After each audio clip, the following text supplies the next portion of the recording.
Hello student last videos के अंदर हमने देख लिया था रियलाइजेशन अकाउंट प्रिपेयर करते वक्त या जनरल एंट्रीज पास करते वक्त कौन कौन से रूल्स जो हैं जिनका हमें ध्यान रखना है। और मैंने कहा था सबसे मेरा इंपॉर्टेंट वीडियो इस चैप्टर से अगर रिलेटेड था तो वो मेरा लास्ट वीडियो जो था जिसके अंदर मैंने सारे रूल्स जो हैं जिन रूल्स को हम फॉलो करेंगे when we prepare realisation account, partners capital account and cash account of the firm, और when we pass the necessary journal entries relating to the realization of assets and payment of liabilities। तो student वो जो video था उस video में हमने सारी चीजें डिस्कस कर ली थी कि हमें किन किन रूल्स को फॉलो करना है। हमने जनरल एंट्रीज से रिलेटेड भी वीडियोस देख लिए हैं कि जनरल एंट्रीज हमारे को किस तरह से पास करनी है। अब स्टूडेंट आज इस वीडियो के अंदर हम सॉल्व करेंगे एक रियलाइजेशन से रिलेटेड क्वेश्चन, जैसा कि बोर्ड एग्जाम के अंदर पूछा जाता है 6 मार्क्स का क्वेश्चन जिसमें आपको रियलाइजेशन अकाउंट बनाना होता है और हो सकता है आपसे पार्टनर्स कैपिटल अकाउंट और कैश अकाउंट भी पूछा जाए। अगर क्वेश्चन छोटा हुआ तो तीनों अकाउंट पूछे जाएंगे, लेकिन अगर रियलाइजेशन से रिलेटेड आइटम्स ही बहुत ज्यादा है तो उस केस में आपको केवल रियलाइजेशन अकाउंट जो है वो पूछा जाता है बोर्ड एग्जाम के अंदर, जो कि कैरी करता है आपके 6 मार्क्स। तो इंपॉर्टेंट टॉपिक है। अभी आज हम क्वेश्चन करेंगे एक जिसमें हम रियलाइजेशन अकाउंट भी बनाएंगे, पार्टनर्स कैपिटल भी बनाएंगे और कैश अकाउंट भी बनाएंगे। तो अब देखते हैं किस तरह से हमें क्वेश्चन सोल्व करना है। तो स्टूडेंट आज जो हम क्वेश्चन सोल्व करने वाले हैं वो है हमारा TS Grewal same book 2019 edition. Question number हम करेंगे आज 23। क्वेश्चन नंबर 23, पेज नंबर है आपके 7.57। ठीक है, 2019 एडिशन वाली जो बुक है पेज नंबर है 7.57, क्वेश्चन नंबर है हमारा 23। तो स्टूडेंट आज देखते हैं किस तरह से क्वेश्चन सोल्व करेंगे हम। ध्यान से समझिएगा, एक क्वेश्चन समझ में आ गया तो सारे क्वेश्चंस आपके इजी लगेंगे और फटाफट से हो भी जाएंगे। देखिए स्टूडेंट क्या है क्वेश्चन हमारा। Shilpa, Meena and Nanda decided to dissolve their partnership on 31st March 2019. There are 3 partners, Shilpa, Meena and Nanda, and they decided to dissolve the partnership firm on 31st March 2019. Their profit sharing ratio is 3:2:1 and their balance sheet was as under. उनका profit sharing ratio दे रखा है हमारे को 3:2:1 और उनकी balance sheet भी दी हुई है। बैलेंस शीट दे रखी है, हम ज्यादा देखेंगे नहीं इसमें क्या दे रखा है, बाद में देखते हैं। फिर हम आ जाते हैं सीधे एडिशनल इन्फॉर्मेशन पर। It is agrees as follows. क्या डिसाइड किया उन्होंने। The stock was valued at stock of value of rupees 41,660 are taken over by the Shilpa for rupees 35,000। Stock जो कि जिसकी वैल्यू है 41,660 रुपीज, उसको शिल्पा ने ले लिया है 35,000 रुपीज के अंदर। ठीक है, stock taken by the Shilpa at 35,000 and she agreed to discharge the bank loan. और उसने ये भी डिसाइड किया, she agrees to decide discharge the bank loan, यानी बैंक लोन का पेमेंट भी वही करेगी। The remaining stock was sold at rupees 14,000 and debtors amounted to rupees 10,000, realise rupees 8,000। बाकी का जो भी बचा हुआ स्टॉक था शिल्पा के लेने के बाद में जो बचा हुआ स्टॉक था उसको उन्होंने 14,000 रुपीज में सेल कर दिया and debtors amounted rupees 10,000, realise rupees 8,000। और 10,000 रुपए के जो डेटर्स हैं उनसे हमें 8,000 रुपीज जो है वो रियलाइज हो रहा है। फिर land is sold for rupees 1,10,000, land जो थी वो 1,10,000 में सेल कर दिए। The remaining debtors realise 50% at their book value. कुछ डेटर्स को तो ऊपर पेमेंट कर दिया था हमने, 10,000 के डेटर्स को हमने 8,000 देकर के पेमेंट कर दिया। रिमेनिंग जो डेटर्स बचे हुए हैं उन डेटर्स से 50% अमाउंट जो है वो हमें रियलाइज हो रहा है। Clear. Cost of realisation amounted to rupees 1,200, यानी रियलाइजेशन एक्सपेंसेस जो है, रियलाइजेशन की जो कॉस्ट है वो हमारे को दे रखी है 1,200 rupees. There was a typewriter not recorded in the books worth rupees 6,000 which were taken over by an creditors at an value. यानी हमारे पास में एक टाइपराइटर भी था जिसकी वैल्यू है 6,000 रुपीज, जो कि अकाउंटिंग बुक्स के अंदर कहीं पर भी रिकॉर्ड नहीं है। इस टाइपराइटर को हमने एक क्रेडिटर्स को पेमेंट करने के लिए दे दिया है 6,000 रुपीज का। The prepare realization account, partners capital account and cash account of the to close the books of the firm। हमें क्या करना है, रियलाइजेशन अकाउंट भी बनाना है, पार्टनर्स कैपिटल अकाउंट भी बनाना है और हमें बनाना है कैश अकाउंट भी। तो तीनों अकाउंट हमें प्रिपेयर करना है स्टूडेंट। एडिशनल इन्फॉर्मेशन हमने देख ली है, जब अकाउंट बनाएंगे तो उस समय और उसको क्लियर कर देंगे किस तरह से करना है। सबसे पहले बात आती है आपको करना क्या है। सबसे पहले आपको रियलाइजेशन अकाउंट का फॉर्मेट बनाना है। फॉर्मेट वही है आपका पर्टिकुलर अमाउंट। सबसे पहले हम करेंगे जो बैलेंस शीट के अंदर हमारे को एसेट्स एंड लायबिलिटीज दे रखी है उन असेट्स एंड लायबिलिटीज को हमें रियलाइजेशन अकाउंट के अंदर ट्रांसफर करना है। और ट्रांसफर करने के लिए मैंने आपको बता दिया रूल, क्रॉस में ट्रांसफर होंगे, कौन कौन सी एसेट्स नहीं होगी, कौन कौन सी लाइबिलिटीज नहीं होगी, वो भी मैंने आपको बता दिया। तो सबसे पहले हम रियलाइजेशन एसेट्स में जो बैलेंस शीट दे रखी है हमारे को, उस बैलेंस शीट के अंदर जो असेट्स दे रखी है उनको ट्रांसफर कर लेते हैं। ठीक है, एक एक सिंगल सिंगल साइड अपन कंप्लीट करेंगे। पहले हम असेट साइड को ट्रांसफर कर रहे हैं, तो किस तरफ है असेट साइड, इस तरफ दे रखी है बैलेंस शीट में, तो इस तरफ ट्रांसफर हो जाएगी डीआर साइड के अंदर 2 असेट्स के नाम से, यानी जो भी आपकी असेट्स होंगी वो सारी असेट्स यहां पर ट्रांसफर हो जाएंगी उनकी बुक वैल्यू पर ही। कौन कौन से असेट्स ट्रांसफर नहीं होती है, तो कैश ट्रांसफर नहीं होता है, बैंक बैलेंस ट्रांसफर नहीं होता है, पार्टनर्स के कोई भी आइटम ट्रांसफर नहीं होंगे, एंड एक्यूमुलेटेड लॉसेस ट्रांसफर नहीं होते हैं। तो इनको छोड़ करके बाकी की जो भी एसेट्स है वो हम ट्रांसफर कर लेते हैं। तो हमें क्या क्या दे रखा है, जैसे एक तो दे रखा है लैंड, दूसरा दे रखा है हमारे को स्टॉक, थर्ड दिया हुआ हमारे को डेटर्स, फोर्थ आइटम दे रखा है हमारे को नंदास कैपिटल। देखिए पार्टनर की कैपिटल दे रखी नंदास कैपिटल, डेबिट बैलेंस है पार्टनर्स का, तो ये इसमें ट्रांसफर नहीं होगा, यानी पार्टनर की कोई भी चीज ट्रांसफर नहीं होगी। और लास्ट आइटम हमारे को दे रखा है कैश, तो कैश भी ट्रांसफर नहीं होता है। तो तीनों आइटम जो ये है वो ट्रांसफर हो जाएंगे। अमाउंट है हमारा 81,000, 56,700, सॉरी 760, एंड थर्ड है 18,600। ये तीनों असेट जो थी डेटर्स, स्टॉक एंड लैंड वो हमने ट्रांसफर कर दी है। टोटलिंग कर लेते हैं इनकी कितनी हो रही है, 60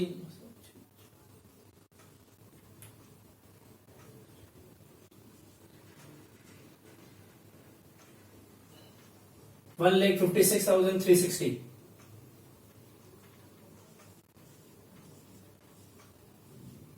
तो स्टूडेंट ये हमारी टोटल हमने ट्रांसफर कर दी है 1,56,360 रुपीज जो एसेट्स वो ट्रांसफर कर दी है। एसेट्स हो गई। अब आएगी लाइबिलिटीज। बैलेंस शीट के इस साइड में दे रखी है लाइबिलिटीज, तो क्रॉस में इस तरफ ट्रांसफर हो जाएगी। तो यहां हम लिख लेंगे बाय लाइबिलिटीज।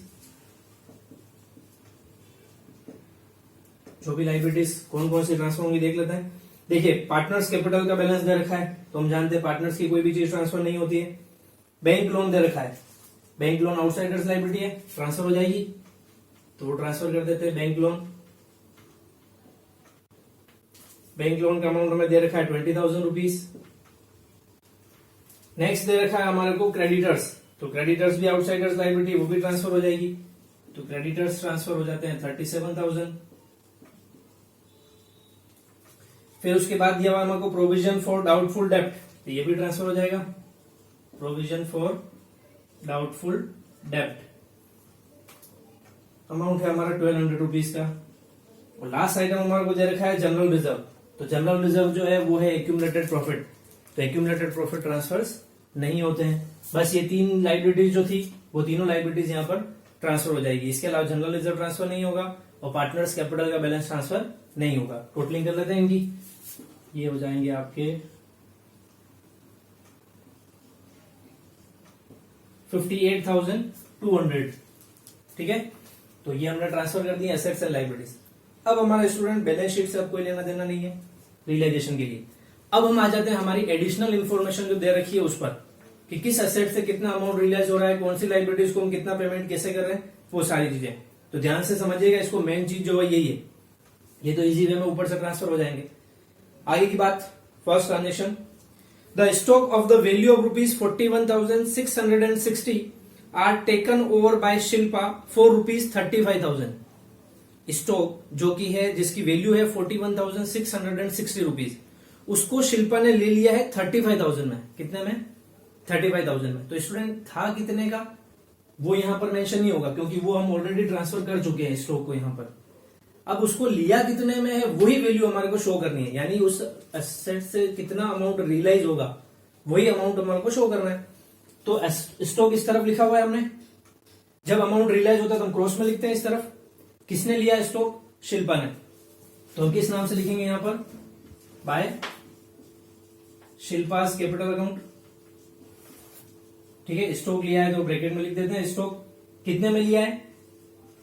35,000 रुपीज में। तो जितने में लिया है वो वैल्यू लिखनी है, कितने का था वो नहीं देखना हमारे को, वो हमने ट्रांसफर कर दिया है। क्लियर? फर्स्ट ट्रांजेक्शन समझ में आ गया।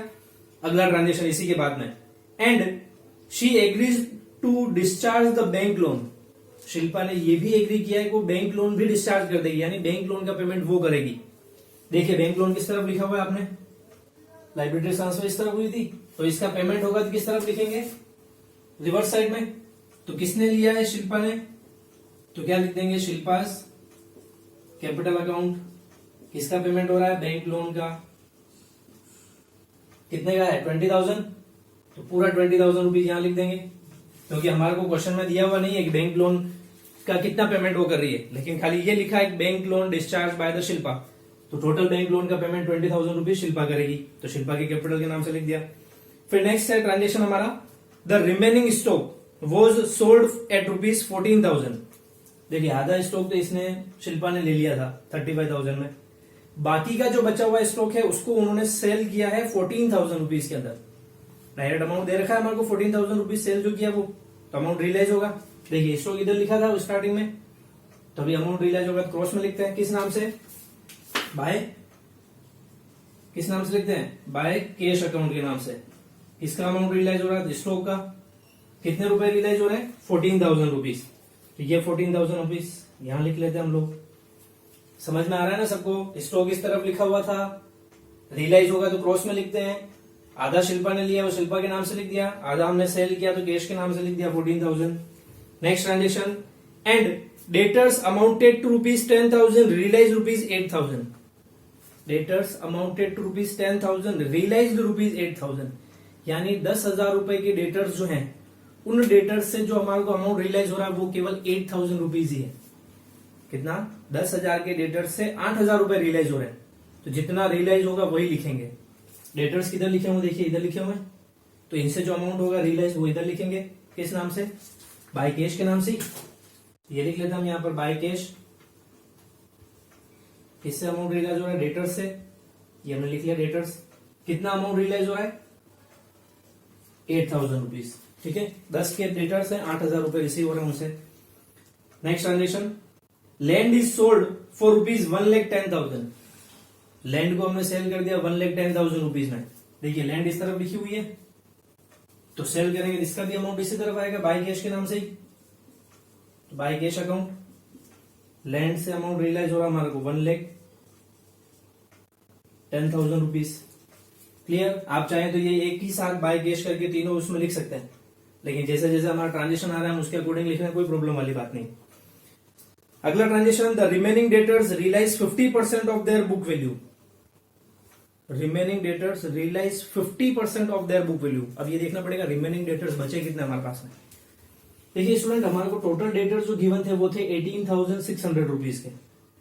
कितने थे, 18,600 रुपीज के, जिसमें से 10,000 रुपीज के डेटर्स, इससे जस्ट पहले वाला ट्रांजेक्शन ये जो हमने लिखा है, 10,000 रुपीज के डेटर्स को हमने 8,000 पे कर लिए, मतलब रिसीव हो गए। तो यानी डेटर्स कम कितने हुए, 10,000 रुपीज के, क्योंकि लिखा है ना the book value of the debtors 10,000 realised ₹8,000। तो 10,000 रुपए के डेटर्स से 8,000 रुपए रिसीव हुए, तो 10,000 के डेटर्स कम हो गए। तो 18,600 में से 10,000 रुपीज के डेटर्स का तो पेमेंट हमारे को रिसीव हो गया। बचे कितने अब, 18,600 माइनस 10,000, रिमेनिंग बचा 8,600 रुपीज के डेटर्स। उन डेटर्स से अब कितना अमाउंट रियलाइज हो रहा है, देखिए 8,600 के डेटर्स बचे हमारे पास में। कैसे आए, तो 18,600 टोटल था, इसमें 10,000 के डेटर्स का हमने पेमेंट रिसीव कर लिया था, बचा हमारे पास 8,600। इनसे 50% अमाउंट रियलाइज हो रहा है, तो इसका 50% कितना होगा, 4,300। तो ये अमाउंट रियलाइज हो रहा है हमारे को, इस तरफ लिख लेंगे वापस, बाय कैश अकाउंट, डेटर्स, कितना अमाउंट, 4,300 रुपीज। क्लियर, चलिए आगे का ट्रांजेक्शन दे रखा है, cost of realisation amounted to ₹1,200। Cost of realisation, cost of realisation का मतलब होता है रियलाइजेशन एक्सपेंसेस, यानी रियलाइजेशन का जो सारा वर्क था उसकी कितनी टोटल कॉस्ट आई, तो वो अमाउंट आ रहा हमारा 1,200 रुपीज। एक्सपेंसेस है रियलाइजेशन, हम सभी को पता है रियलाइजेशन एक्सपेंसेस हम इस तरफ लिखते हैं टू कैश अकाउंट के नाम से, रियलाइजेशन एक्सपेंसेस। अमाउंट दे रखा है हमारे को 1,200 रुपीज, ये 1,200 लिख लेते हैं हम लोग रियलाइजेशन एक्सपेंसेस के टू कैश के नाम से। There was a typewriter not recorded in the books worth ₹6,000 which were taken over by one of the creditor at a book value of ₹6,000। 6,000 रुपए का एक ऐसा टाइपराइटर हमारे पास में पड़ा हुआ है जिसको अकाउंटिंग बुक्स में कहीं पर भी शो किया हुआ नहीं है, यानी अनरिकॉर्डेड है। देखिए आप एसेट साइड में कहीं पर भी लिखा हुआ नहीं है अनरिकॉर्डेड टाइपराइटर। तो एक टाइपराइटर था हमारे पास में 6,000 रुपए जिसकी वैल्यू है, हमने वो टाइपराइटर एक क्रेडिटर्स को दे दिया उतने रुपए के लिए, यानी 6,000 रुपीज के क्रेडिटर्स को हमने एक 6,000 रुपीज का टाइपराइटर जो था वो हमने दे दिया है। तो स्टूडेंट, मैंने आपसे कल जब रूल्स पढ़ाए थे तब मैंने बोला था कि अगर किसी लाइबिलिटीज के पेमेंट के लिए कोई असेट्स दी जा रही है, किसी लाइबिलिटीज के पेमेंट के लिए कोई असेट दी जा रही है, तो उस केस में उस ट्रांजेक्शन की कोई एंट्री नहीं की जाती है या उस ट्रांजेक्शन को नोट नहीं किया जाता है। तो अभी हम इस रियलाइजेशन अकाउंट के अंदर ये 6,000 रुपीज का ट्रांजेक्शन कहीं पर भी रिकॉर्ड नहीं करेंगे, लेकिन ध्यान जरूर रखेंगे हमने 6,000 रुपीज के क्रेडिटर्स को पेमेंट कर दिया है by giving a typewriter to them. ठीक है, चलिए हो गए हमारा सारे transaction, prepare realisation, partners capital और ये वो सब। तो ये सारा तो हमारा जो क्वेश्चन के अंदर हमें दे रखा था कि ये अकाउंट प्रिपेयर करना और जो इन्फॉर्मेशन हमें गिवन थी वो हमने देख ली। अब इसके बाद आती है मेन बात स्टूडेंट, जैसा कि मैंने आपको कल रूल्स में बताया था। तो मैंने रूल में दो चीजें बोली थी। फर्स्ट रूल तो मैंने ये बोला था आपसे कि अगर किसी एसेट्स के लिए हमारे को कोई इंफॉर्मेशन दे रखी है कि उस एसेट से हमें कितना अमाउंट रियलाइज हुआ है, तब हम तभी उसको रियलाइजेशन अकाउंट के अंदर शो करते हैं। लेकिन अगर किसी एसेट्स के बारे में हमें कुछ नहीं बोला है कि उस एसेट से हमें कितना अमाउंट रियलाइज हुआ, क्या है क्या नहीं, तो उस केस में हम उसकी कोई एंट्री पास नहीं करते हैं। जैसे देखिए, लैंड के लिए इंफॉर्मेशन हमारे पास आ चुकी थी, स्टॉक के लिए भी आ चुकी है, डेटर्स के लिए भी आ चुकी है, तो वो हमने लिख दिए। अगर सपोज कीजिए इनमें से किसी के लिए इंफॉर्मेशन नहीं दी होती कि इससे कितना अमाउंट रियलाइज होता, तो हम उसको नहीं लिखते। तो एसेट्स के लिए तो ज्यादा लोड लेने की जरूरत नहीं, दे रखा हो तो लिखना, नहीं दे रखा हो तो नहीं लिखना है। लेकिन मेन बात आती है लाइबिलिटीज के लिए कि अगर किसी आउटसाइडर्स लाइबिलिटीज, जो रूल है अपना, अगर किसी आउटसाइडर्स लाइबिलिटीज के पेमेंट के लिए नहीं बोला है हमें कि उसको कितना पेमेंट किया है, तो उस केस में हमें उस आउटसाइडर्स लाइबिलिटीज का पूरा पेमेंट करना है। क्या करना है? अगर किसी लाइबिलिटीज के लिए हमें नहीं बोला है कि उसको कितना पे करना है, आउटसाइडर्स लाइबिलिटीज, ठीक है, तो हमें उस लाइबिलिटीज का पूरा पेमेंट करना है विदाउट किसी इंफॉर्मेशन के। अगर हमें क्वेश्चन में नहीं भी दे रखा है फिर भी हमें उसका पूरा पेमेंट करना है। तो अब आपको करना क्या है कि लाइबिलिटी साइड जरूर चेक कर लेना एक बार कि उसमें से सारी लाइबिलिटीज, आउटसाइडर्स लाइबिलिटीज, जो उनका पेमेंट हुआ है या नहीं हुआ है। तो देखिए स्टूडेंट, बैंक लोन का पेमेंट हो चुका है, शिल्पा कर रही है पेमेंट पूरा 20,000 रुपीज का। फिर आउटसाइडर्स में क्रेडिटर्स भी हैं। देखिए क्रेडिटर्स को कहीं पर भी कोई पेमेंट नहीं हुआ है, लिखा हुआ है क्या इस तरफ कहीं क्रेडिटर्स का पेमेंट? नहीं लिखा हुआ है। लेकिन अभी मैंने जैसा कहा था आपसे, एक ट्रांजेक्शन हमारे को दे रखा था जिसमें ये कहा था कि 6,000 रुपीज के जो क्रेडिटर्स हैं उनको हमने एक टाइपराइटर दे दिया है 6,000 का। तो इसका मतलब क्या हुआ? टोटल हमारे पास क्रेडिटर्स कितने हैं? 37,000 रुपीज के, जिसमें से 6,000 के क्रेडिटर्स को पेमेंट हो चुका है। तो रिमेनिंग कितने बच रहे हैं अभी तक हमारे पास में? 31,000 के। 37,000 टोटल थे, जिसमें से 6,000 के क्रेडिटर्स को हमने टाइपराइटर दे दिया, तो बचे 31। उनको कहीं पर भी हमने पेमेंट नहीं किया, अभी तक नहीं किया, तो अब हमें उसका पेमेंट करना है। भले ही हमारे को क्वेश्चन में नहीं दिया हुआ कि क्रेडिटर्स को पेमेंट किया है, करना है, क्या है, फिर भी हमें को आउटसाइडर जो लाइबिलिटीज है उनका पूरा पेमेंट करना होगा। तो हम इस तरफ लिखेंगे टू कैश क्रेडिटर्स और 31,000 रुपीज हम यहां पर शो कर देंगे। कैसे आए 31? तो टोटल क्रेडिटर्स थे हमारे पास 37 के, जिसमें से 6,000 के क्रेडिटर्स को हमने एक टाइपराइटर दे दिया था। रिमेनिंग हमारे पास में बचते हैं 31,000 के क्रेडिटर्स। तो ये 31,000 रुपीज हम यहाँ पर शो कर देंगे। क्लियर है सभी को? तो इस तरह से स्टूडेंट हमारे को ये क्रेडिटर्स का पेमेंट करना है। फिर और देखिए कोई लाइबिलिटीज बच तो नहीं रही है। देखिए provident for bad and doubtful debts है, तो provision for bad and doubtful डेब्ट कोई आउटसाइडर्स लाइबिलिटीज नहीं है, ठीक है, आउटसाइडर लाइबिलिटी नहीं, इनसाइडर्स लाइबिलिटी है, इसलिए इसका पेमेंट नहीं होगा। मैंने जो लाइन बोली है उसका ध्यान रखना, आउटसाइडर्स लाइबिलिटीज के पेमेंट के लिए बोला है मैंने, यानी बाहर वालों को जो पेमेंट करना उसी का पेमेंट हम करेंगे, बिना बोले बाकी नहीं। तो इन दोनों का ही ध्यान रखना है, इसका कुछ नहीं, इसका तो हो गया एडजस्टमेंट, यहीं पर हो गया ये हमारा सारा कंप्लीट, कुछ बाकी तो नहीं है। अकॉर्डिंग टू द रूल सब हो गए पेमेंट। अब हमें क्या करना है? रियलाइजेशन अकाउंट की टोटल करनी है, डिफरेंस निकालना है, और जो भी डिफरेंस आएगा उसको हम क्या करेंगे? पार्टनर्स के अंदर डिस्ट्रीब्यूट कर देंगे in their profit sharing ratio. अब देखिए क्वेश्चन में उनका प्रॉफिट शेयरिंग रेशियो क्या दे रखा है हमारे को? प्रॉफिट शेयरिंग रेशियो क्या दे रखा है? 3:2:1। 321 दे रखा है पीएसआर हमारे को, तो हम टोटल कर लेंगे। पहले देख लेते हैं किस साइड की टोटल ज्यादा हो रही है, उस साइड की टोटल कर लेंगे। फिर जो भी डिफरेंस आएगा उस डिफरेंस को हम 3:2:1 के अंदर डिस्ट्रीब्यूट कर देंगे। तो अभी हम टोटल देखते हैं। तो टोटल हम कर लेते हैं, सीआर साइड की टोटल ज्यादा हो रही है, टोटल कर लीजिए सीआर साइड की कितनी हो रही है।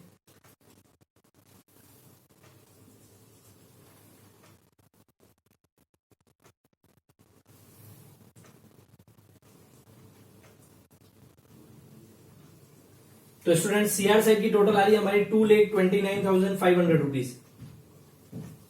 कितनी टोटल आ रही है सीआर साइड की? 2,29,500 रुपीज। उसमें से हमें डीआर साइड की जो टोटल है वो उसको माइनस कर लेना है। तो डीआर साइड की टोटल होती है हमारी 156 प्लस 20 177 78 2,08,560 डीआर साइड की टोटल होती है 2,08,560। माइनस कर देंगे 229,500 में से ये अमाउंट, तो हमारे पास में आंसर आ जाएंगे इसके। जो भी आंसर आएंगे हमारे, उन आंसर्स को हम क्या करेंगे, 2,29,500 में से लेस कर देंगे, और जो भी डिफरेंस आएगा वो हम टू प्रॉफिट के नाम से यहां पर डिस्ट्रीब्यूट कर देंगे। किस किस के अंदर?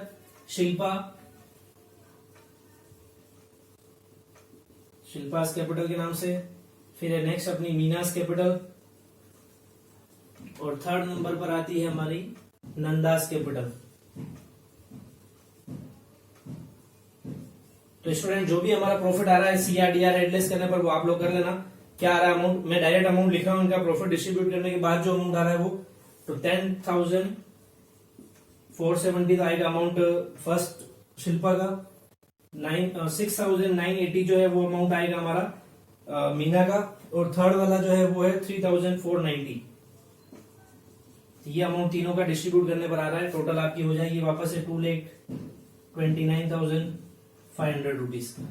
तो स्टूडेंट क्या कर दिया मैंने, सीआर की टोटल करी, सीआर की टोटल में से डीआर वाली जो टोटल थी 2,08,560 समथिंग, वो मैंने माइनस कर दी। रिमेनिंग जो भी बचा वो मैंने प्रॉफिट यहां पर लिख दिया, तीनों का टोटल इक्वल कर लेंगे। इन तीनों की टोटल करके अपने को बाहर लिख देना है इस तरफ, ठीक है। टोटल कर लीजिए कितनी हो रही है,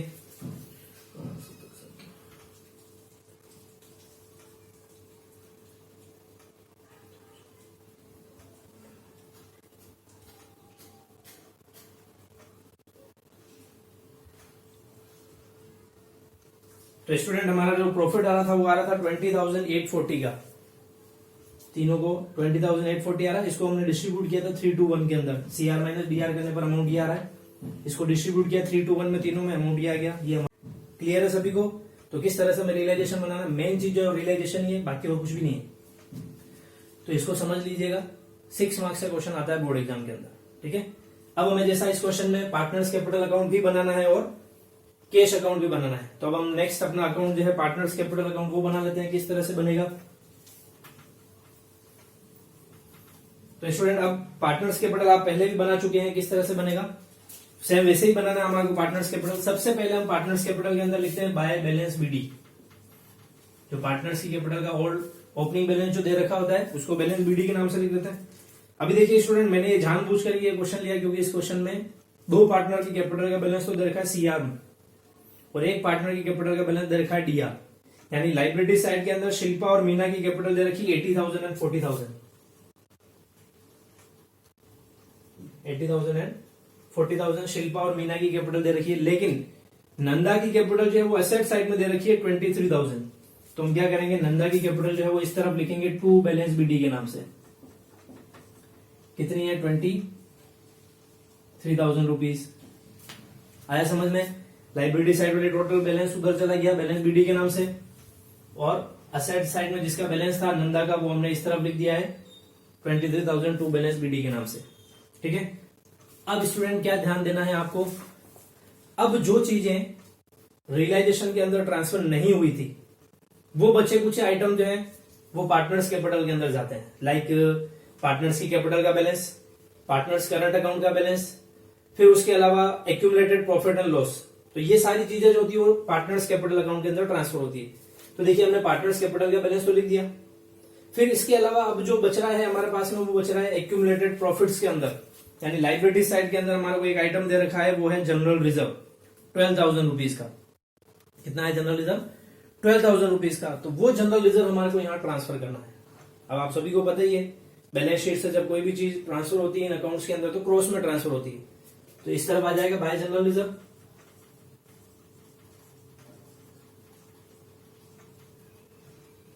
बाय जनरल रिजर्व दे रखा है हमारे को 12,000 रुपीज का।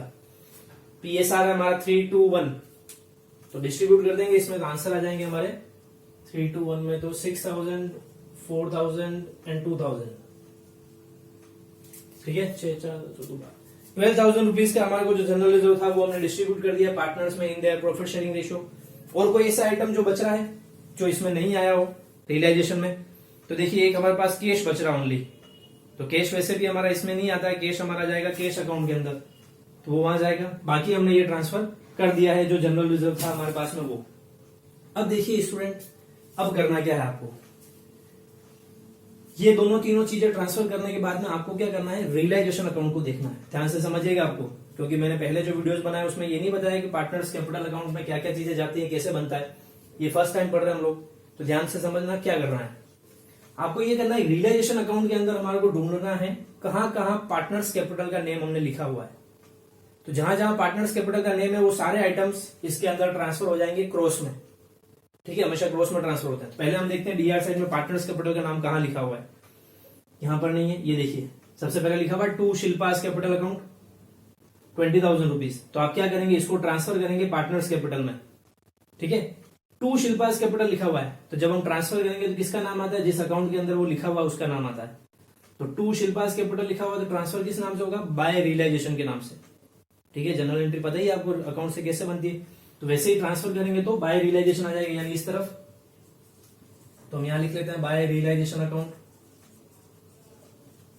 किसके अमाउंट में है, शिल्पा के अंदर 20,000 रुपीज। तो हम शिल्पा के अकाउंट में 20,000 लिख लेते हैं यहां पर। कंप्लीट। फिर और देखिए कहीं पर नाम आया पार्टनर्स का, शिल्पा हो गया, कैश है, इधर नहीं है, ये प्रॉफिट है हमारा। तो प्रॉफिट का अमाउंट जो है तीनों का वो लिख लेते हैं, बाय रियलाइजेशन के नाम से ही आएगा ये भी, बाय रियलाइजेशन अकाउंट प्रॉफिट 10,470। फिर है 6,980, फिर हमारा 3,490। ये हो गया हमारा प्रॉफिट जो था वो हमने ट्रांसफर कर दिया क्रॉस में यहां पर। DR side complete. अब आते हैं सीआर साइड में। ये देखिए यहां पर आया वापस शिल्पा का नाम, बाय शिल्पास कैपिटल, तो टू क्या आ जाएगा, रियलाइजेशन क्रॉस में। तो इस तरफ हम ट्रांसफर कर देंगे इसको to realisation account. Shilpa's capital 35,000, तो शिल्पा के कॉलम में लिख लेंगे 35,000। हो गया। फिर और कहीं पार्टनर्स कैपिटल का नाम नहीं आया है, तो अब क्या करेंगे हम लोग, ये पूरा रियलाइजेशन हमने कंप्लीट कर लिया, इसके अंदर कहीं पर भी और पार्टनर्स कैपिटल का नाम नहीं आ रहा है। तो अब क्या करेंगे, हम पार्टनर्स कैपिटल अकाउंट जो भी है उसकी टोटल करेंगे, और जो भी डिफरेंस आता है स्टूडेंट, पार्टनर्स कैपिटल की टोटल करने के बाद जो भी डिफरेंस आएगा, इससे पहले वाले जो चैप्टर्स हमने पढ़े उसके अंदर हमने वो सीआर माइनस डीआर किया था, जो भी अमाउंट आया था हमने बैलेंस सीडी के नाम से लिखा था इस तरफ टू बैलेंस सीडी के नाम से, क्योंकि वहां पर फर्म कंटिन्यू कर रही थी। लेकिन अब क्या हो रहा है, डिसोल्यूशन ऑफ पार्टनरशिप फर्म है, यानी फर्म क्लोज हो रही है। तो हम सीआर डीआर माइनस करने के बाद जो भी अमाउंट आएगा उसको हम कैश के नाम से लिखेंगे। किस नाम से, कैश में, क्योंकि अगला जो अकाउंट बन रहा है हमारा वो कैश अकाउंट बन रहा है, और सारा जो डिफरेंस आएगा वो कैश अकाउंट में ट्रांसफर होगा, तो हम उसको कैश के नाम से लिख देंगे। तो हम टोटल कर लेते हैं, किस साइड की टोटल ज्यादा हो रही है, तो देखिए ऑब्वियसली शिल्पा के तो इधर की टोटल ज्यादा हो रही होगी। टोटल कर लेते हैं हम लोग 476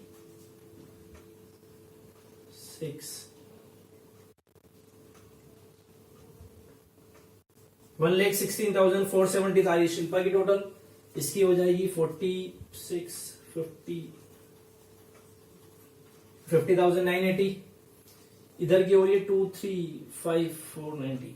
अब देखिए इसके नंदा की जो टोटल आ रही है वो इधर की टोटल तो केवल 5,490 हो रही है, लेकिन इधर की टोटल 23,000 है, यानी नंदा की जो टोटल है इस तरफ की ज्यादा आ रही है। तो मैं पहले इस तरफ की टोटल कर लेता हूं इसकी 23,000। 5,490 जो है इस तरफ की टोटल हो रही है इसकी। तो 23,000 में से 5,490 माइनस करेंगे और बचेगा जो बैलेंस वो हम कैश के नाम से लिखेंगे। किस नाम से लिखेंगे? कैश के नाम से। समझ में आ रहा है कुछ? नंदा के डीआर साइड की टोटल ज्यादा हो रही है 23,000, सीआर साइड की टोटल केवल 5,490 हो रही है। तो हम इधर की टोटल करेंगे, उसमें से वो अमाउंट माइनस करेंगे और जो भी बचेगा वो कैश के नाम से नंदा के कॉलम में लिख देंगे। तो अभी माइनस कर लेते हैं, कितनी होती है। माइनस करने पर आएगा आपका 23,000 माइनस 3,490 10 5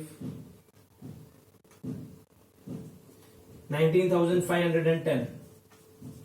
तो स्टूडेंट नंदा का जो बैलेंस आ रहा है वो आ रहा है 19,510 रुपीज जो है वो, जो कि हमने कैश के नाम से यहां पर लिख दिया है।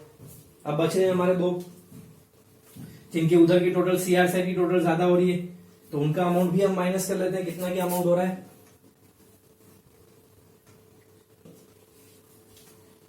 तो ये हम टोटल कर लेते हैं इसकी भी।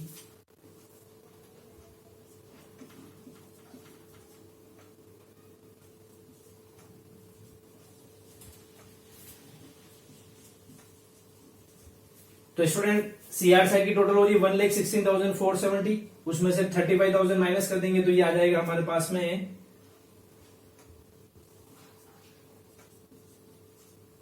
81,470। ठीक है, इधर की टोटल की 1,16,470 माइनस किया 35,000, रिमेनिंग बच गया हमारा 81,470। इधर के तो इसके कुछ बच भी नहीं रहा है, तो ये टोटल अमाउंट आ जाएगा 50,980। ये हमारे पास में आ गया, कैश के नाम से लिख देंगे हम इसको। कंप्लीट है। तो इस तरह से हमारा पार्टनर्स कैपिटल अकाउंट जो है वो कंप्लीट हो जाएगा। तो देखिए स्टूडेंट, मैं एक बार वापस फटाफट से रिवाइज कर देता हूँ। इसको क्या करना है, सबसे पहले बैलेंस लिखना है पार्टनर्स कैपिटल का, फिर इसके बाद में एक्यूमुलेटेड प्रॉफिट लॉस जो हमने रियलाइजेशन में ट्रांसफर नहीं किया तो उनको डिस्ट्रीब्यूट करना है। ये हमने जनरल रिजर्व डिस्ट्रीब्यूट कर दिया in their profit sharing ratio. फिर इसके बाद में रियलाइजेशन अकाउंट के अंदर जहां जहां पार्टनर्स कैपिटल का नेम आया है वो सब ट्रांसफर करना है क्रॉस के अंदर, इस तरफ रियलाइजेशन अकाउंट के नाम से वो ट्रांसफर कर दिया हमने। फिर टोटल कर ली सीआरडीआर की, जिधर भी डिफरेंस आ रहा था, कम पड़ रहे थे पैसे, वो हमने कैश के नाम से लिख दिए। किस नाम से? कैश के नाम से लिख दिए। ये हमारा पार्टनर्स कैपिटल अकाउंट कंप्लीट हो गया। अब लास्ट बचा हमारा कैश अकाउंट, तो वो किस तरह से बनेगा। तो देखिए स्टूडेंट, कैश जो है वो हमारी एसेट्स है और एसेट्स का ओपनिंग बैलेंस हमेशा क्या होता है? डीआर। तो हम सबसे पहले एसेट्स साइड में टू बैलेंस बीडी के नाम से जो ओपनिंग बैलेंस है वो लिख लेंगे। तो ओपनिंग बैलेंस हमारा कहां से आएगा? जो क्वेश्चन के अंदर हमारे को कैश का बैलेंस दे रखा है तो वो वहां से आ जाएगा। तो क्वेश्चन के अंदर देखिए कैश हमारे को दे रखा था 10,840। कितना दे रखा था कैश? 10,840। तो ये हमारा बैलेंस बीडी के नाम से आ जाएगा। अगर सपोज कीजिए किसी क्वेश्चन के अंदर कैश और बैंक बैलेंस दोनों दे रखे हैं, क्या दे रखे हैं? कैश और बैंक बैलेंस दोनों दे रखे हैं, तो उस केस में स्टूडेंट आपको क्या करना है, आप कोई सा भी अकाउंट प्रिपेयर कर सकते हैं। आप चाहे तो कैश अकाउंट बना सकते हैं, आप चाहे तो बैंक अकाउंट बना सकते हैं। अगर कैश और बैंक दोनों बैलेंस दे रखे हैं और अगर आप यहां पर कैश अकाउंट बना रहे हो तो इसका मतलब ये माना जाता है कि आपने जो बैंक बैलेंस था उसको भी विड्रॉल कर लिया। ठीक है, और अगर आप यहां पर बैंक अकाउंट बना रहे हैं तो ये माना जाता है कि जो आपके पास में कैश था वो आपने बैंक में डिपॉजिट करवा दिया। तो जब आप यहां पर बैंक अकाउंट बना रहे हैं तो उस केस में आपको जहां पर भी आपने कैश कैश वर्ड यूज किया था वहां सब जगह आपको बैंक वर्ड यूज करना है। और अगर आप कैश अकाउंट बना रहे हैं तो आपको सब जगह कैश कैश यूज करना है। तो देखिए मैंने पहले ही ऑलरेडी कैश कैश वर्ड ही यूज किया है, बैंक यूज नहीं किया, क्योंकि मुझे पता है कि आगे जाके मुझे कैश अकाउंट ही बनाना है। तो कोई कंफ्यूजन वैसा कुछ है नहीं, आप चाहें जो भी अकाउंट बना सकते हैं। आप चाहें तो कैश अकाउंट बनाए, आप चाहें तो बैंक अकाउंट बनाए। बट ध्यान ये रखना है कि जो भी अकाउंट बना रहे हैं उसके अंदर दोनों के बैलेंस आएंगे, कैश का बैलेंस भी आएगा और बैंक का बैलेंस भी आएगा। बस ये चीज ध्यान रखनी है। तो अभी हमारे पास कैश ही था तो हमने कैश अकाउंट बना लिया। अब क्या करना है आगे इसके अंदर? अब स्टूडेंट कैश अकाउंट के अंदर अपने को क्या करना है, रियलाइजेशन अकाउंट और पार्टनर्स कैपिटल अकाउंट, इन दोनों के अंदर जहां जहां पर भी कैश आया है वो हमें इसके अंदर ट्रांसफर करना है। बस इतना सा काम करना है और कुछ भी नहीं आता इसके अंदर, केवल ट्रांसफर होकर के ही अमाउंट आता है। जहां जहां कैश आया है वो सब यहाँ ट्रांसफर हो जाएंगे। तब कैसा आएगा? देखिए इसमें कैश कहाँ आया, ये रहा एक कैश, ये रहा दो कैश हो गए हमारे पास में। तो आप चाहें तो अलग अलग ट्रांसफर करें, आप चाहें तो एक ही नाम से एक ही बार में ट्रांसफर कर दें। किस नाम से आएगा? बाय रियलाइजेशन के नाम से। टू लिखा हुआ है ये, तो बाय रियलाइजेशन आएगा, तो इस तरफ आ जाएगा बाय रियलाइजेशन अकाउंट। ठीक है, मैं दोनों ऐड करके लिख रहा हूं, आप चाहें तो अलग अलग लिख सकते हैं, ऐड करके भी लिख सकते हैं। 1200 रुपीज और 31,000, तो 31,000 1200 ये लिख लेते हैं, सॉरी 32,200। ठीक है, 31,000 प्लस 1,200 32,200 रुपीज ये हमने ट्रांसफर कर दिया इस तरफ। और कहीं कैश नहीं है, इस तरफ देखिए अब कैश, ये रहा कैश, ये कैश, ये कैश और ये कैश, चारों कैश हैं। आप चाहें तो चारों ऐड करके ट्रांसफर करें, आप चाहें तो अलग अलग ट्रांसफर कर दें। बाय में लिखा हुआ है तो क्या आएगा, टू रियलाइजेशन, ये हम लिख लेते हैं इस तरफ, टू रियलाइजेशन अकाउंट। ठीक है, टू रियलाइजेशन में ऐड करके लिख लेता हूं इसको भले ही।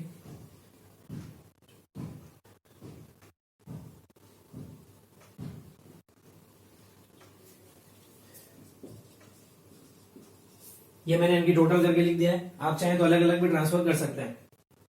14 प्लस 8 22, 22 प्लस 110 132, 132 प्लस 4 136, 300, 136 300 लिख दिया। इसमें सभी हो गए सारे कैश। फिर हम आते हैं अपने पार्टनर्स कैपिटल के अंदर, जहां जहां कैश है वो सब। तो देखिए यहां पर एक तो ये आया 2 कैश, तो क्या लिखेंगे आप, बाय दोनों पार्टनर्स के नाम। तो हम यहां लिख लेते हैं बाय शिल्पास कैपिटल और बाय मीनास कैपिटल। ये दोनों ट्रांसफर हो जाएंगे, 81,470 एंड 50,980। ये हो गया कैश। अब इस तरफ देखते हैं कैश, ये रहा कैश। बाय कैश है तो किस नाम से आ जाएगा, टू नंदास कैपिटल के नाम से क्रॉस में, इधर टू नंदास कैपिटल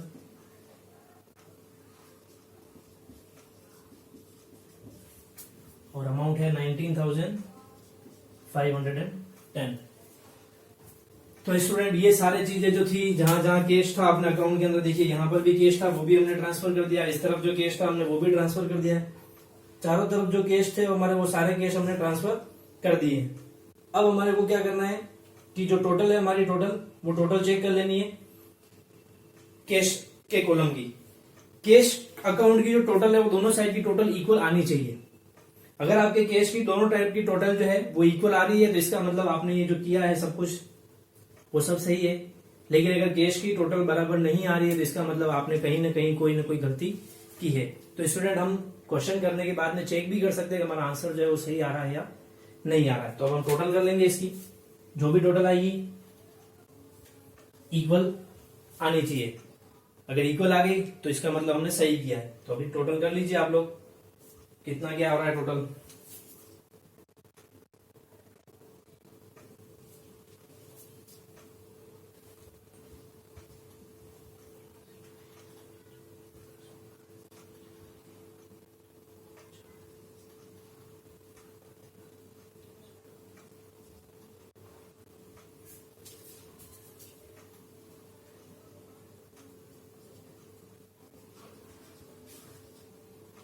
तो स्टूडेंट हमारी दोनों साइड की टोटल जो आ रही है वो आ रही है 1,64,650। कितनी आ रही है, 1,64,650। दोनों साइड की टोटल इक्वल आ रही है हमारी। तो इसका मतलब हमने जो ये क्वेश्चन सोल्व किया है वो हमारा क्वेश्चन बिल्कुल सही है। तो आई थिंक स्टूडेंट इस पूरे क्वेश्चन से आपको समझ में आ गया होगा कि किस तरह से आपको रियलाइजेशन अकाउंट बनाना है, किस तरह से पार्टनर्स अकाउंट बनेगा, और लास्ट कैश अकाउंट हमारा केवल इन दोनों में से अमाउंट ट्रांसफर करने के बाद में हो जाएगा। टोटल दोनों साइड की इक्वल आनी चाहिए। अगर आ रही है तो अपना अकाउंट सही है सारे, नहीं आ रही है तो हो सकता है कहीं मिस्टेक है, एक बार चेक कर लेना, मिल जाएगा। ठीक है, तो नोट कर लीजिए इसको आराम से। क्वेश्चन नंबर था ये हमारा 23।